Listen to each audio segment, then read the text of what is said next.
Okay, so hey everybody, this is the Stuff I Heard podcast, and I'm your host Josh Peak, and I'm hanging out with my buddy Greg today, and we're at Greg's house. Hi everybody. Hello. If you're watching this on YouTube, you're getting to see the whole house here with the living room. We were going to do this last night, but we talked ourselves out of it somehow. I don't exactly know how, but we did. Maybe beer. We were I think we were concerned about walking in and out of the cooking area, cooking out back, and then having to do that while monitoring that and also hanging out. So Had a good time last night. this is an AM drinking podcast. If you're at home and you want to drink along, cheers. Yeah, that's right. Can't drink all day unless you start in the morning. So Ain't that the truth? we made some video last night of the grilling process of the reverse sear and the sausage grease iron skillet. Yeah, man. I actually made a video and published it last night before I went to sleep.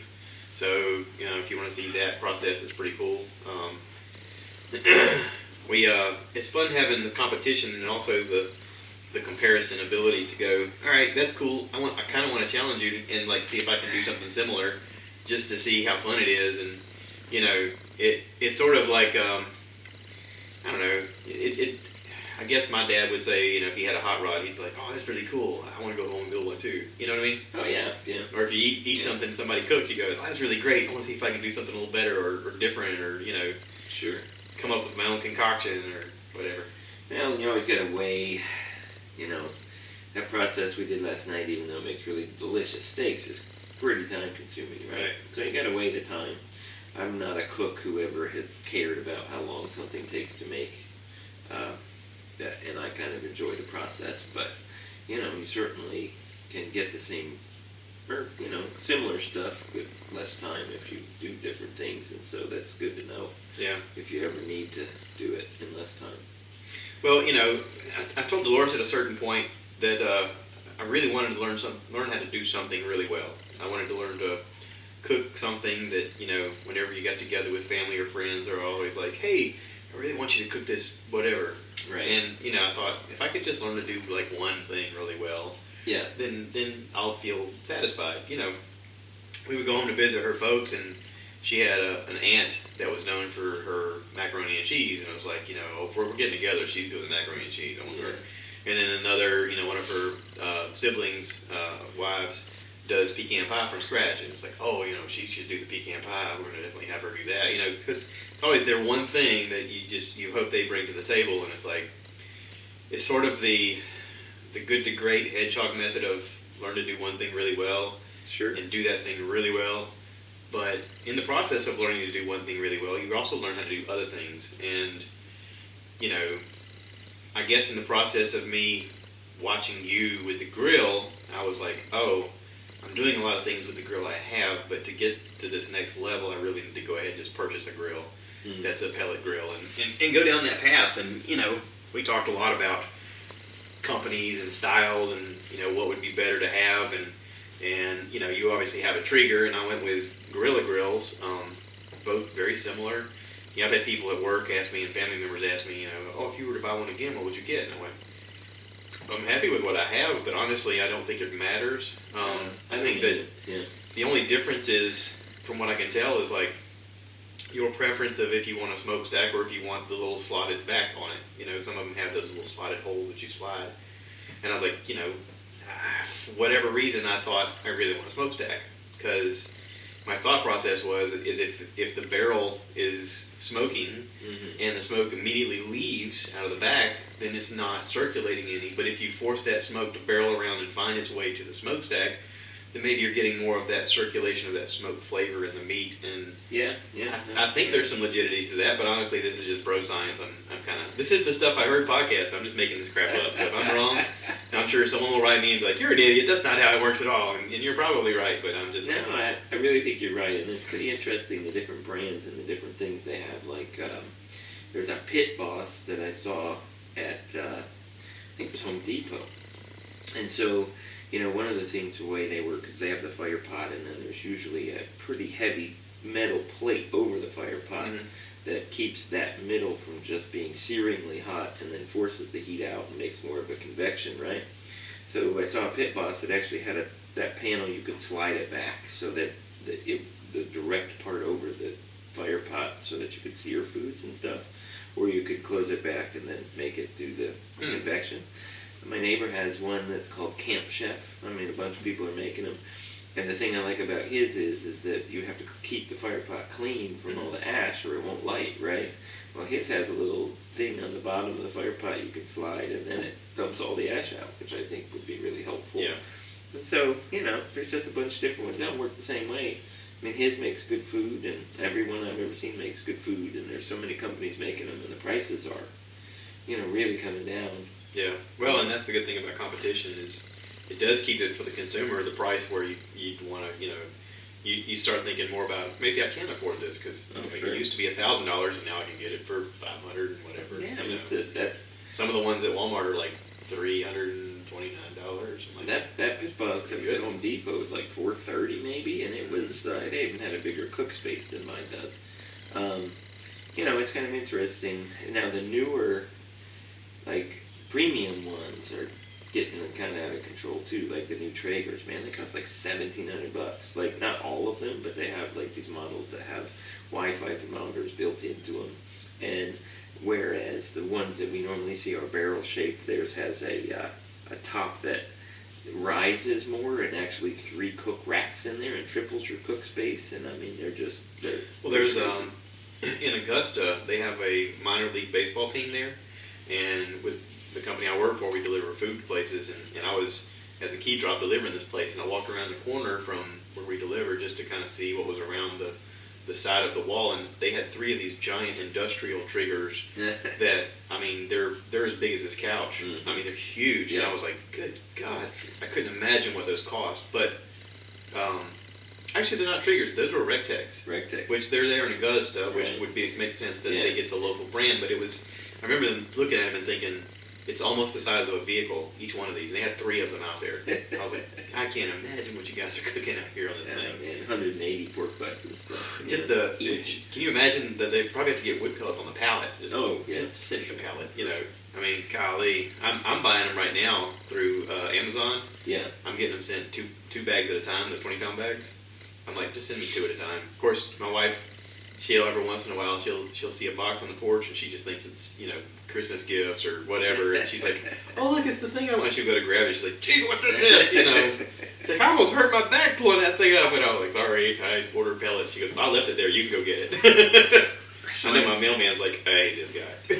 Oh yeah, no kidding. Well, I've tried quite a few different brands of pellets. I do like Traeger pellets. I think they smoke better and burn better than some of the other ones I had, but I don't have a Costco here. But Costco sells a 33-pound bag of the competition blend.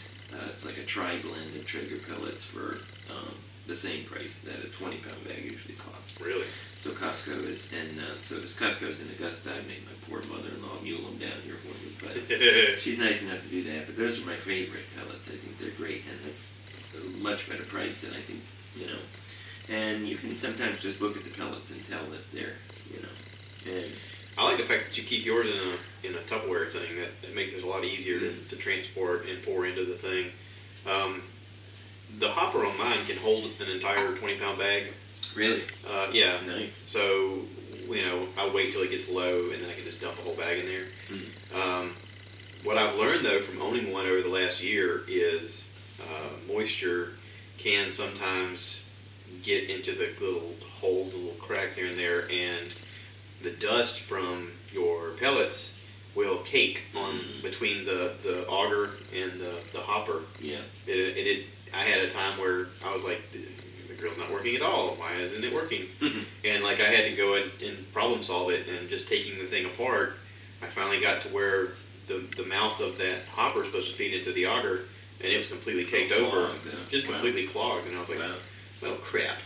So I had to chisel it out and clean it out and vacuum it out. And I was like, this is a pain in the neck. But, I kind of told myself, I said, okay, so I've used it for a year, and I've been pretty reckless with using it with any kind of pellet I can get my hands on. And I've bought stuff, the Walmart cheap ones, and I've bought the, this brand and that brand, dumping them in there. And And there's times where I dump stuff and I can see just a ton of dust, and I'm like, it's bound to happen. I mean, so maybe I just need to make a point of once a year, all right, let's clean this thing out really good, and, you know, take it apart.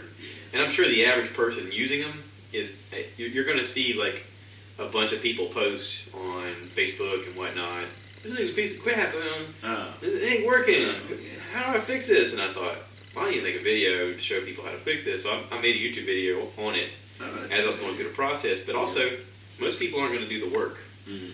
Like, it was an effort to do, and I thought, the majority of people are not going to do this. It's going to give them problems, and they're going to put the thing up for sale and say, here, anybody want a crappy trigger for, you know, $50? Come get it. I'm telling you right now, if you're one of those people, or if you know somebody like that, buy that thing, take it apart, clean it, and it's going to work great. You're going to be like, I just got a Steele. I mean, I think the you know, if you're a member of any of the Traeger or these pellet grill groups on Facebook, you know, you have so you're a creative person and you enjoy new challenges, right? And you want to learn new things, and you like you know me.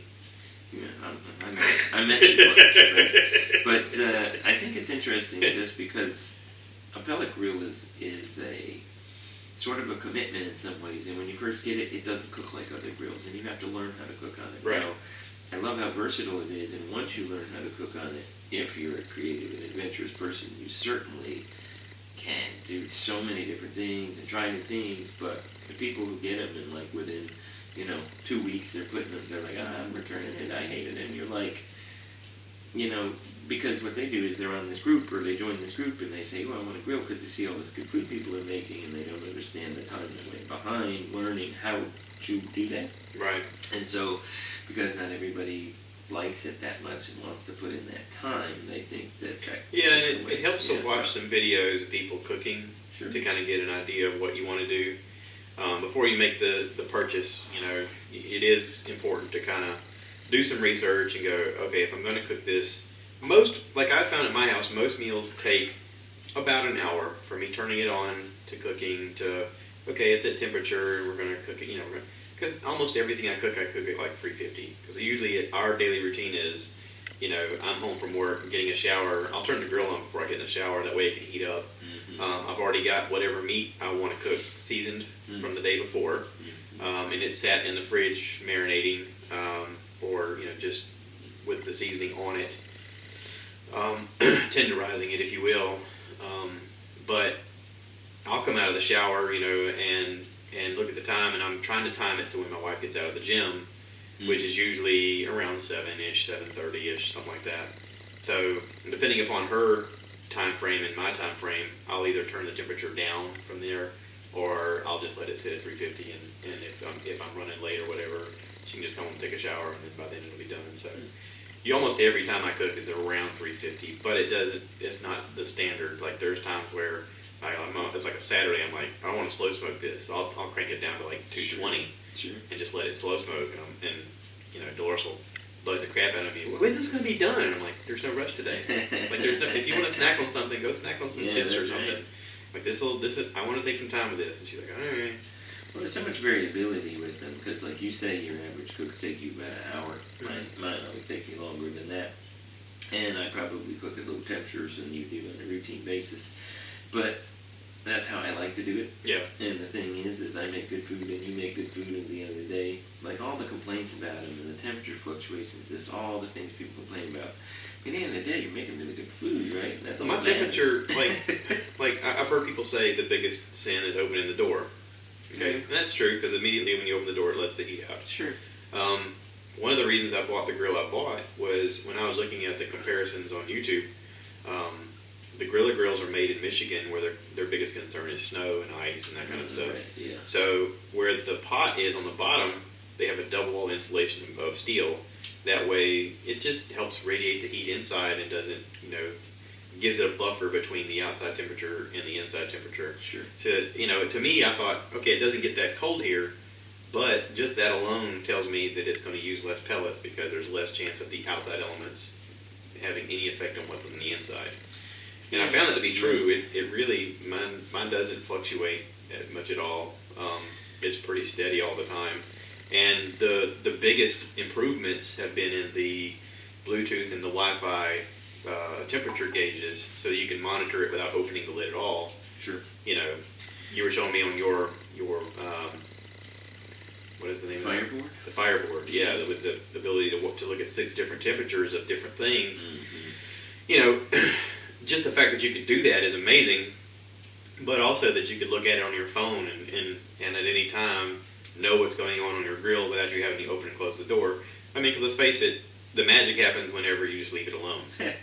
Well, and maybe one advantage of like a new Traeger, the really expensive ones that have the Wi-Fi thermometers built in is that those connect to your phone or your Wi-Fi and you can monitor them by your phone, but you can change the temperature of the grill on your phone and stuff too. I can't do that. I'm just monitoring the temperature of the food and right. ambient temperature. But if I'm at Target, I can't change the grill temperature. But on those, you control the entire grill from your phone, which is pretty cool. It's probably why they cost $1,700. But a couple of things too that are interesting, like if you, like a lot of the heat that I lose is from around the door, and so you can go on Amazon and you can buy these. It's just kind of like, I don't know exactly what kind of tape it is, but it's just like an insulating tape that you can put along the door, and it helps to stop. But it's like thermal tape, so it doesn't melt. Right. Yeah. Yeah, and it's like $17. I mean, that's a thing you could do if you were having a lot of heat loss. And then another thing people say about Traeger specifically, as far as I'm aware, they really never had grill lights. But Rectech that's in Augusta has grill lights in theirs, and they sell the lights. So basically, I bought one of their lights and I put it in my Traeger. You know, and so there's a lot of options out there. And if you really want to get crazy about it, there's all these groups. Like there's groups of people who just like, what do you do to your Traeger grill? And the things people do are nuts. Like they weld hoppers that are like 6 feet high that hold like 80 bags of pellets, and they put them on trailers. All day. Don't want to have to keep adding pellets. I'm like, yeah. What are you cooking? Holy crap. Yeah, they put them on trailers. I mean, they just do all this stuff with them. I mean, there's people who want to customize their things. And people do some really cool stuff with them. But, but... well, yeah, so, I appreciate that induction and into a new world of cooking. And because of it, like I've gotten to be able to do the one thing I wanted to do, and now I get requests for stuff. My wife, her girlfriends are always asking, "Can you cook some salmon?" Because apparently they can't get salmon that great anywhere. And I've started doing it with the cedar planks. Yes. Where you soak them in water and then you put the salmon on top, and I always rub the salmon down with extra olive oil and some seasoning, that Line and Kugel Summer Shandy seasoning. We gotta censor this part. What? You're rubbing down the salmon. I rub down the salmon. Sometimes I slap it just to hear the sound. It makes me smile. But yeah, then cooking it, I'll just go out and temp it, and then when it's, fish is one of those things. It's at 145. It's done. You can cook it longer, but it's just going to get tougher the longer you cook it. Yeah. And I don't think a lot of people pay attention to that kind of stuff. We went to Alaska for a cruise, and people kept telling me, "Oh, you're not going to believe the salmon up there is so good." And I'm like, well, that makes sense. They catch it there. Yeah, right. If you get it freshly caught, it's supposed to be awesome. So sure. We actually went on a whale watching tour where part of the thing was we went to some Orca Point Lodge place. They had trigger grills outside, and I thought, oh, we're about to get down. Yeah, all right. That's right. But they didn't know what they were doing. Yeah. They put the fish directly on the grill. They didn't season it. They didn't temp it. They just cooked it and eyeballed it, and then pulled it off, and it was drying. And I was like, what a waste. You didn't season it. You didn't put anything on it. You just overcooked it. It's like you didn't even care. I mean, you went through the process of spending the money to buy a trigger and having it sent up here to Alaska, to this Orca Point Lodge. You had to go through a lot to get it here. But then it was like you went, yeah, we're good enough. And I thought, wow, what a disappointment. Yeah, and in my opinion, you can cook anything you want to on the pellet grill, but it shines the most in poultry and fish. And poultry, it's so ridiculously forgiving. It's crazy, right? Like chicken. Yeah. One of those things that you think is like a commoner's meal. I heard this on one of the episodes of Miss Maisel on like the first season. Yeah. He's eating dinner with his daughter, and she's going to tell him that she's going to be a comedian or something, and he's going on and on about the chicken. He goes, when you eat at a nice restaurant, you want to order something simple because good restaurants do simple things really well. And he's like, I want the chicken, and the chicken comes, and he's marveling over the chicken, and I thought, he's right. Like Anthony Bourdain used to talk about, when he would have interviews with other chefs, he would ask them, "What do you like to cook for like people you love and stuff like that?" And all of them said, "I really like to cook an omelet for somebody in the morning." Mm. And it's simple, but if I do it, like I put a little extra love to it, it means more. Right. You know, it seems like something that everybody should be able to do, Right. but not everybody can do. Mm. And if I do it, I know I'm doing it with just a little bit extra something. Mm. And I thought, there's a lot to that. And then you cook a chicken on a trigger, and a pellet grill, and you're like, I didn't know chicken could taste this good. That's right. I didn't know chicken breast could actually be moist. I was like, I'd always had chicken breasts that were extremely dry, and for the first time, I'm like, this is really good. Yeah. I mean, and not only that, but like, I could put it in the fridge, and then later on take it out, and it's still moist. Oh, yeah. And I'm like, I had no idea that you could do that. But again, just using a thermometer, 165, and you're like, all right, chicken's done. And I mean, honestly, with my chicken on it, I don't even use a thermometer. And you can. I'm not saying it, right? But I'm just saying that it always seems to come off moist. Like, it's so forgiving for chicken. Like, overcooking chicken on it is so difficult. Like, you really have to work harder to make it bad than you do to make it good, right? I mean, even if you get it over temperature, you're still okay. It's like still moist. Still yeah. I mean, it really is. I mean, chicken really shines on it, and fish are. You can make really nice fish. Cedar planks are great. I agree. One thing that's interesting you can look at, the Traeger website has tons and tons and tons and tons of recipes, and one of them that they had is like these candied salmon bites. And I made those one time, and they were out of control. Mm. Oh, those are great. Highly recommend giving those a look. I know you did. Didn't you do one with like a nut thing on the trigger? Smoked nuts? Well, right. I have. I actually have and cinnamon butter and brown sugar and stuff. Yeah. I have some of those in the other room. Yeah. That I smoked on the Traeger. I want to do that. I think I want to do that this year. You know what? I mean, it really makes like a nice gift. Like if you have someone you need to give something and you make those, it's a great gift. People love them because they're so delicious, right? Yeah. And it's like you can, if you have to do a gift and it's like a $10 max, you can get someone a gift card for something they probably don't want or just some piece of junk, but you give them some of those nuts. They're happy folks. Yeah. It's good stuff. Plus, then it gives you the added charm of being like, listen, for Christmas, I got you some smoked nuts. You mean these nuts? Yeah. I always make eye contact, so it's extremely weird. I linger a little too long. Yeah. And they're like, what? Why are you, stop it. It's like that Geico commercial where he doesn't know the guy's name. Yeah. He's like, just tell me I want this to end. Just tell me I want this to be over. Yeah. I love that commercial. Like, thanks for the nuts. I really want this to end now. Really? Yeah, that's a terrible. Oh man. So anyway, let's switch gears a little bit.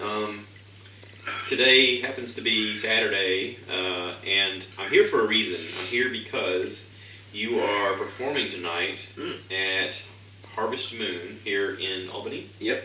In Albany, Georgia. The band 95. You guys have been together now for a few years, haven't you? Yeah, probably coming up on 2. Yeah. I had to guess. Yeah. And I saw you perform, I want to say it was last year around St. Patty's Day at Oglethorpe Lounge. Correct. And that was fun. But you guys have had some changes in band members and had some time to kind of gel as a group and Sure. got a little more comfortable with what you're doing. And I'm really looking forward to it. I mean, you come up to Florence a good bit to visit me and to visit, well, because your mom's there too. That's kind of an added bonus. Sure. But, I always thought, okay, I'm sitting on the couch with Dolores and I'm like, I need to make a trip down and visit. I mean, he's always coming here. I need to make a trip there. And she's like, okay, we'll do it. Yeah. So it's just a matter of a phone call and be like, hey, are you available for something? And then you had this coming up and I was like, oh, perfect. We got nothing going on that weekend. Yeah. Yeah. I'm glad you're here. It's always good to see you. I enjoyed having you at the other show, so this will be good. This is this venue will probably be quite a bit more folks there, and it's a really fun place to play. We bring a good crowd, and everybody seems to have a good time, so we should have a good show. All the good 90s, for sure. And you don't go on stage till 10 o'clock, which is way past my bedtime. Hey, me too. I'll be definitely taking a nap. We've joked all day, all weekend about the fact that we're going to both have to take a nap today to be able to stay awake tonight. But yeah, at a certain point, you're just like, all right, time to rally. Let's do this. Yeah, we play till at least 1:30. Sometimes 2 if the crowd's good and we're having a good time and everything's going well. So it's a good night. But The funny thing is that once I actually start singing, good Lord, it flies by. Like it's over before you even knew it started. Yeah. Yeah. But, yeah, Dolores used to ask me, she said, most nights you're in bed by, 9 o'clock, 10 o'clock, and she's like, every now and then you go out and sing karaoke and you're awake at midnight and you're like, I can still go. And you're like, she's like, how do you find that energy? And I'm like, when you're doing it, I guess it's adrenaline. oh, it is. You just like, I'm in it, I'm active, I'm doing something rather than just sitting on the couch. It's like, I'm participating, Well, it's something that's so much fun, right? Like, you're doing your everyday normal life stuff, and then every once in a while you get to do something really crazy. Yeah. It's weird since I guess the first time I was in band, maybe I was 23, 24. And now that I'm older, I'm just going to say older. You can say older. That, this is the stuff I heard podcast. You could be 80, they don't know. yeah, you know what? Like, I hate it when my walker gets in the way of the microphone stand. That's just, that's the only problems I'm having these days. The reverb. Yeah. But yeah, it's just so much different now, and my attitude towards it is so much different because, honestly, like, I approached it when I was younger, like karaoke, I wanted to sing what I wanted to sing, what I liked. It wasn't really about the crowd, it wasn't about that kind of stuff. But these days, I mean, I'm singing what I like to sing and those kind of things, but I try to get the crowd involved, and I want the bar where we play to do well. I want the waiters and waitresses to make money. Mm-hmm. I'm always talking to the waiters and waitresses, and they kind of fight to be there when we play because we bring so many people that they make a lot of money. Good for them. That's what I want. Oh, yeah. Yeah. Same bartender always works our shows, and she purposely works our shows because she says she makes a bunch of cash. That's good. That's what we want. Yeah. Want the bar to succeed. They bring us back. Want the crowd to be happy. I mean, I give out koozies and stuff, and I go out in the crowd and I talk to people, and the reason I do it is because I want them to like our band and come see us, right? Yeah. So, it's good. It's really gone well. And we live in an age where, through the internet, everybody's easily accessible. So through Facebook, you can promote and say, hey, by the way, we're going to be here. People can share it. They're like, oh, it's that band that we checked out. You guys need to come out and check them out too. And so, I mean, it is one of those things where you have to make yourself more available to people in order to sort of bridge that gap. That's one of the reasons that I've become such a fan of Bert Kreischer is he's so available to fans. He started doing that too in bars where when he got started, David Tell was the guy he looked up to. And David Tell used to have the Insomniacs thing on TV. And he would go out drinking all the time, and he never wanted to leave the bar because he's like, I know as soon as I leave, they're going to be like, you shouldn't have left, man. A bunch of midgets just came in after you, and they were from the circus. One guy swallowed a horse. It was amazing, just all kinds of crazy stuff. So he's like, I'm going to be up all night anyway. I might as well stay. Yeah. But he realized while doing comedy that if he kept the bar making money, then they would keep inviting him back to do comedy. And he was like, so that's my niche. That's what I'm going to do. Right. So he told Bert, he's like, listen, if you keep the bar making money, they're always going to invite you back and you'll be working. Even if you're not that great. If you make them money, that's what they're looking for. Listen, exactly. If you ever go anywhere and, well, I guess one of the things you can say is a lot of this is about who you know or if you have a crowd. And I mean, you can go places and see bands that really aren't that good that keep getting booked back somewhere. But it's probably because they know a bunch of people who come see them play and the bar makes money and you don't have to be good. They'll keep booking you back. Yeah. I mean, I think our band is good, fortunately. Right. But with that being said, and I'm lucky too because I work here at the local hospital. It's the largest employer, about 3,900 people. I've been there forever and I know a ton of people. And so I'm lucky because I have a lot of people at the hospital that come to our shows and like 90s music and support what we're doing. And that's really made a big difference. I mean, I think overall, that's the thing that has made us be popular is just because it's fun. Every time I go, it's a bunch of people I know, right? Yeah. So it's good stuff, But yeah, I think you try to do some things to be a little bit unique, if you can. And so the comments that I get from people are generally that they like our koozies. I usually give out koozies. I don't sell them. I just give them out. They're not very expensive, and people like them a lot. And the other thing is I have a cordless microphone, and I'll be in the middle of singing, and I go out in the crowd, and I start singing with people, and then, that kind of stuff. And I think if I get one comment from people about our band and why they like our band, that's what they like, is that, we try to go out in the crowd, and we try to get people involved. And I don't want you, yes, I want you to come to our show if you just want to sit there and drink. I guess that's perfectly fine. But I want you there enjoying yourself and singing along and having a good time with music and all Yeah. this kind of stuff. Maybe the easiest part is the 90s stuff, because right now it's just everyone loves 90s, right? I mean, the songs are so good. Yeah.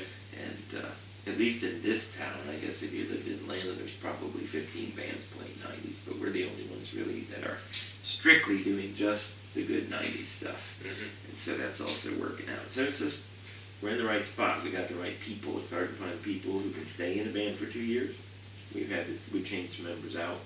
Not really, and not anything where we kicked anyone out or whatever. It's just people moved or went into service or did what they did. But we've been very fortunate because most bands break up because you just can't get along or whatever. So 2 years is a pretty long time to stay in a band, especially a successful one. So yeah, I mean, it'd be hard for two people who are familiar to rent a car and drive across country. It's really hard for four people to get together and go, we're all going to play on the same page here, and we're going to entertain a crowd, and we're going to meet them, we're going to do practice, and really need you to work on this thing because you're struggling on this one part, and you know, constant. You know, you got to sort of challenge each other, but also like find where your happy place is with you know, I don't like playing this song. Can we do this other one? You know, and you kind of have to feel that out with what you were saying earlier. Of you kind of want to play what people want to hear. You don't want to play crap that just you like. Well, I mean, I think the thing you can say is, and it's a debate anywhere you are about bands. Like there's people in bands writing original music that think any cover band is not a real band, and like there's people that think all this stuff and say all this stuff. And I think I think there's room for all of it, number one, right? I mean, there's room for everybody. Mm-hmm. And I think you have to decide what you want to do. Like, you have a choice. You can play songs people know so that you get crowds. You can play original music that no one knows and probably play to 8 people. You can play covers, but you can do a bunch of songs no one knows or that people don't really like. Okay, great. You can play to 8 people. I mean, I think the thing is you have to decide what you want. And there's people who decide that they want to do things to please themselves, which is fine. There's nothing wrong with it. If you want to write original music, probably not going to be great. Most of it isn't, but that's fine. If that's how you want to roll, do it. But I think the disconnect is where you have some people who write original music and then take a cover band like us who brings a big crowd, because I want to sing to a bunch of people. I have no interest in. I wouldn't be in the band if it was 4 people who were playing through. Why? It would be a waste of time. Right. For me personally, right. That's how I feel. Well, you also give a lot of energy and sort of have energy back, and it sort of helps you increase your energy. Sure, yeah, I mean, because if you don't have that energy back, you might as well just be singing in your stand house. there like a plant. I mean, you know what I mean? Yeah. It's like it's just me personally what I want. What I want is to play to crowds of people that know our songs, sing along, have a great time. That's my whole goal. Yeah. And our band's whole goal, which is interesting. You know, bands break up too because people don't have common goals. So we're lucky to have common goals. We're lucky because everyone does their homework. When they come to practice, we don't have to tell people, have you done your homework? Because everybody we have does. So it's really nice. And then there's not anyone intolerable in the band, unless it's me, because you know they say that if you think everything's fine, it's probably you. Oh, yeah. But was it 1 in 3 people are jerks? If it ain't the person to the left or right, yeah, that's right. It's your problem. Yeah. But it is. I mean, but the point being that you can do anything you want. What I think is dumb is you have people who choose to play songs no one knows or choose to do original songs and then complain on Facebook about, oh, why is everyone going to see all these cover bands, blah, blah, blah, blah, like jealous that we're getting the crowds. Well, we're getting crowds because we're doing things to get the crowds and right. We're making decisions to attract people. That's what we want. And I'm always in awe of the bands who can create their own thing. Like, sure. You know, I watched the Motley Crue mockumentary video, the movie. It was really good, but it was like there's large elements there of them going, I don't know, we're going to give it a shot. I mean, and luckily they just hit on something amazing at the right time with the right people that, you know, had a sound, had a look, sure. Knew what they wanted. But like watching their chemistry of how they talked about what they wanted the band to look like in picking out the lead singer. Mm-hmm. You know, we got to find a pretty boy surfer kid, and hopefully he can sing. And you know, they're making the songs, they're coming up with the lyrics, and they're just like, yeah, kid, can you sing these songs? I mean, we want a front guy that's going to be, sure. You know, like Led Zeppelin, you know, oh, yeah. can you be Robert Palmer, you know, or whatever. And it's and Robert Plant. I'm not saying that you can't write original music and that you couldn't get really popular. I think you can. I think that it's just a lot harder. Well, I think that you could talk to anyone who ever made it, and they would talk to you about at the beginning all of the time that they played before people, right? I mean, right. I think that that's sort of what it is to start out with, and then that would probably be super discouraging, and most people are going to give up. Well, I've also it's to me it's sort of like you have to have the struggle in order to push yourself to find your original sound, or to push yourself to maybe get outside your comfort zone with your playing ability or your lyrics or your whatever. That hunger has to be there in order for you to do it. And if you're comfortable in life, you know, unless you just have like an inner desire to, I want to create my own craft, then why would you even need to find that, unless you have a genuine interest in wanting to make your own stuff from nothing? Well, I mean, it's like anything else. It's like where's your stopping point as a person? Right. You could get a Traeger, right? And you could learn 3 cooking techniques and decide that's all you want to do. Yeah. And use those 3 cooking techniques. Or you can be like me, who, you know, for the last 6 years, I've just changed how I cook and done new recipes, and just because I like it, right? Yeah. And I think if you want to be an original artist, your music's probably going to suck at the beginning. I mean, and I think it's like you have to constantly learn how to evolve. I mean, we spend a lot of time with every song that we do in the band paying attention if the crowd's responding to it. And if they're not, we're taking it out, right? And I think as an original artist, you definitely would have to do that even more. Like, you'd have to play your song, and if everyone in the place is ignoring you, then that's not a good song, right? And you have to change how you write music. There's also a weird part of the way the music industry's ran now.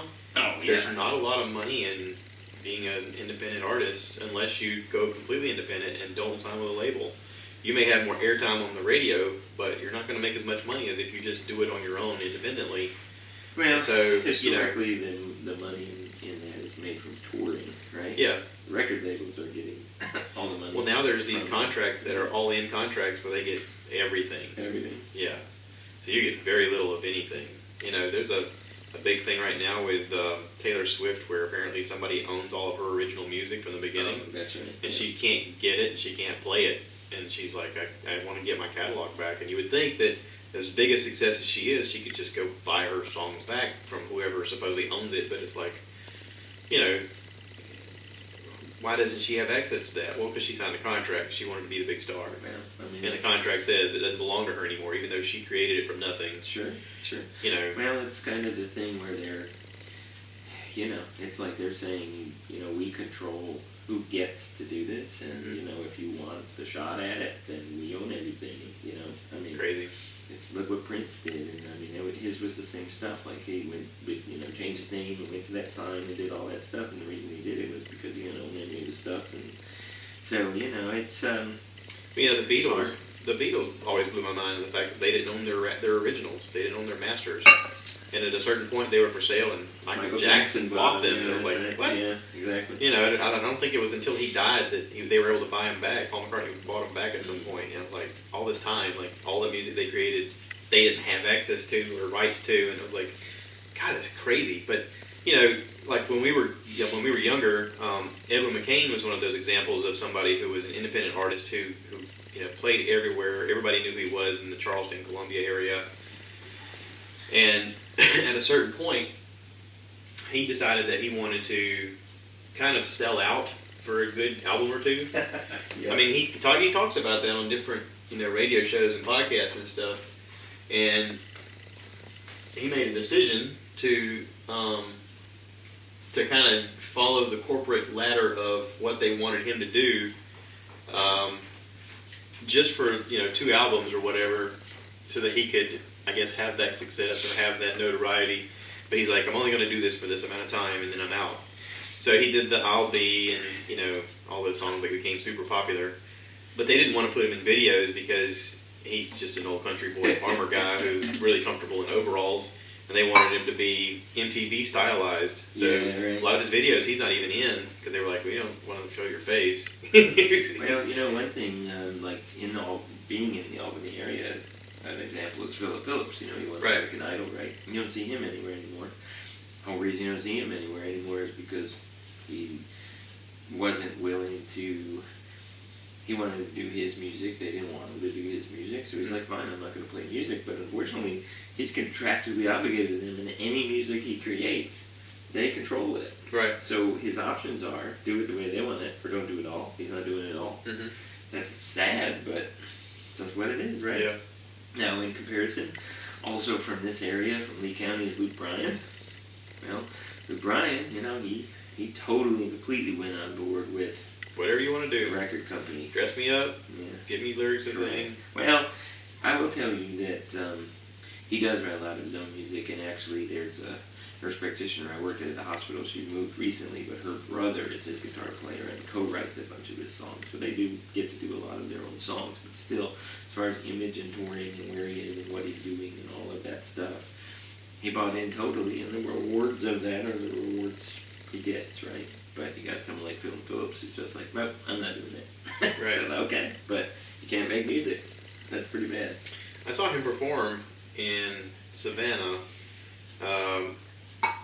Doris was running in one of those 5K, 10K, half marathon things. Yeah. And he was one of the musical acts that they hired to play. It was the Savannah Rock and Roll Half Marathon or whatever. Mm-hmm. And so they had music for the event because it was a rock and roll half marathon. Sure. But like, what was cool about that one was like as they're running the route through Savannah, the median sometimes it has trees and whatnot. Yeah. Different bands would set up on different blocks. So as you're running, you come into contact with people who are playing music along the way. That's cool. And they would cheer the runners on, but they were out jamming out and stuff. And then a lot of the locals who live in the area, they like the event too, and they'll come outside and they'll make mimosas and put them outside. Anybody want a mimosa? And people, runners come by and they'll grab a mimosa real quick and keep running. And I was like, that's pretty cool. That is pretty cool. But I saw Philip Phillips play there, and I was like, oh yeah, that's the guy that was down from Greg's. Yeah, that's awesome. Yeah. But that was the last time I ever saw or heard his name said. Yeah. And I don't know if shortly after that he was just like, all right, I'm done. Yeah, he's not doing much anything. He wasn't down with that. Yeah. It's too bad because, American Idol is what gives him the exposure to have the opportunity to do that, but at the same time, then they own you. Right. Own everything, Yeah. So it's pretty crazy. So the lesson here, kids, is if you're out there signing contracts, have a lawyer look at it before you sign it, no matter how excited you are or what you think you want. Like, have a heart-to-heart with people who love you and are looking out for your best interests. Kind of talk you off the ledge a little bit. Maybe you'll find a happy medium or a place where you can at least live with your art and also be happy. Well, I don't know if you need American Idol anymore just because you have these people who got famous through YouTube and stuff. Chance the Rapper.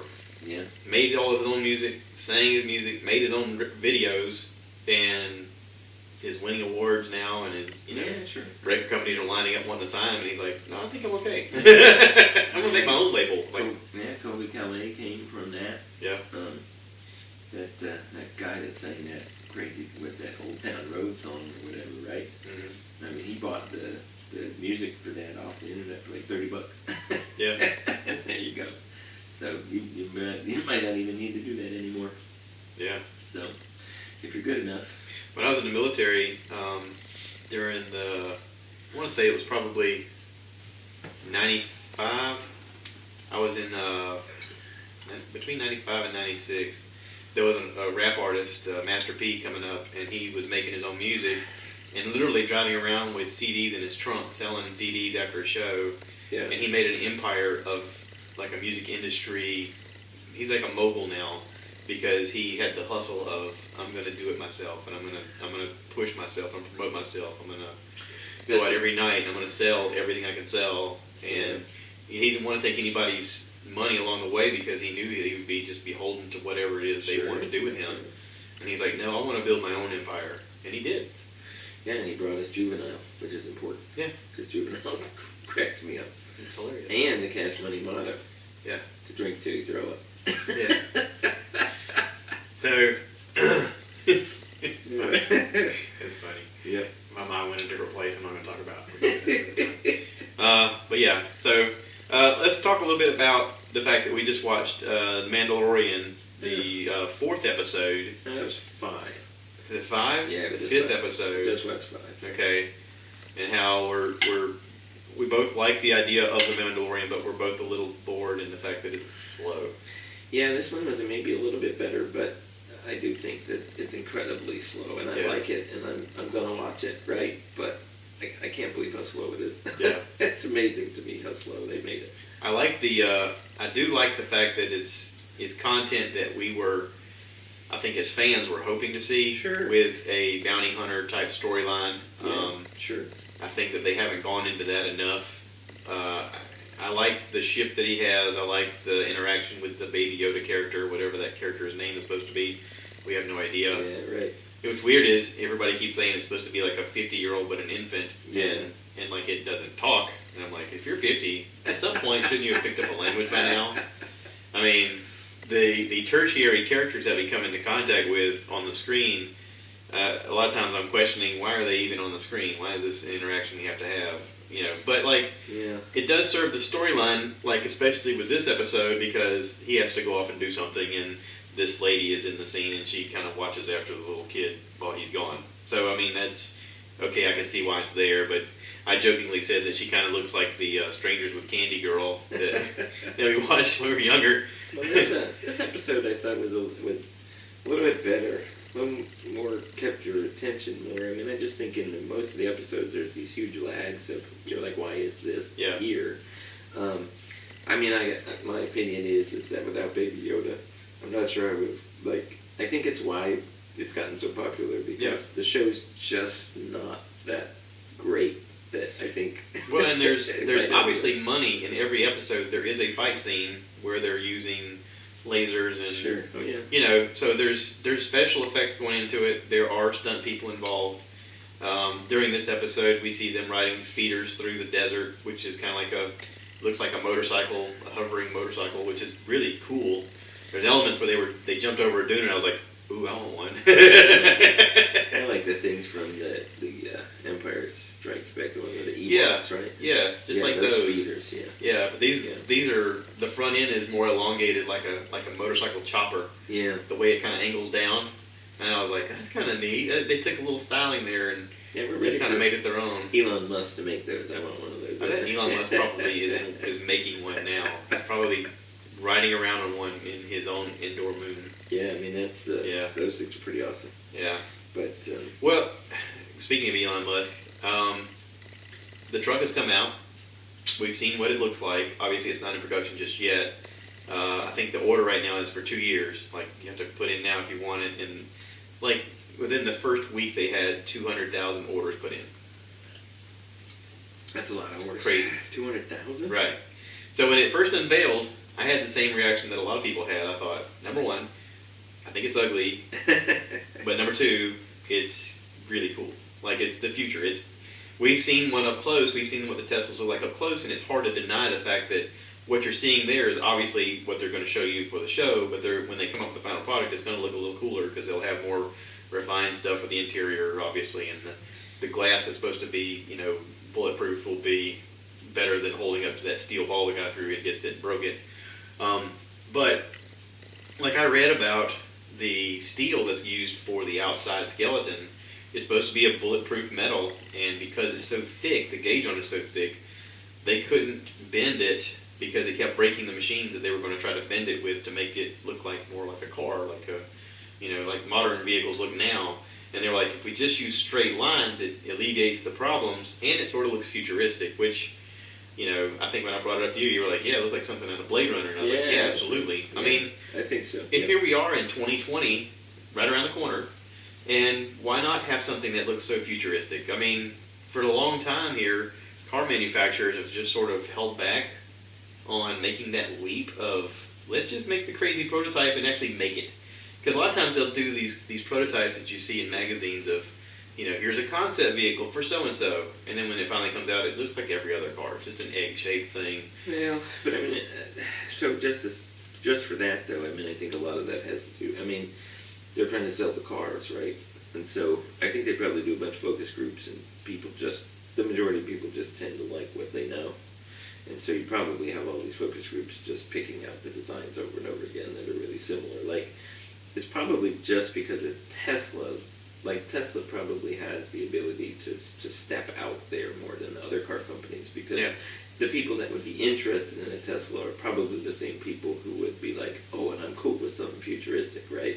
Probably, yeah. So they have it's a good space for them, I think. Well, not only that, but like you and I talked about the fact when we went to see Teslas up close about, God, I'd really like to have a Tesla in the future, but honestly, if I'm going to get one, I really want to wait for the truck.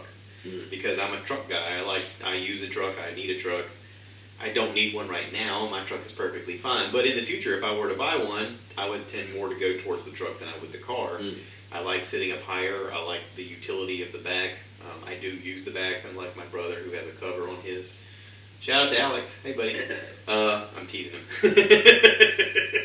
We had a little back and forth. He bought he's got a Dodge truck. I think it's a 17. Yeah. And he's got one of those tonneau cover things over the top and on the back bed. And I'm like, that just means you're never going to use the back. And he's like, shut up.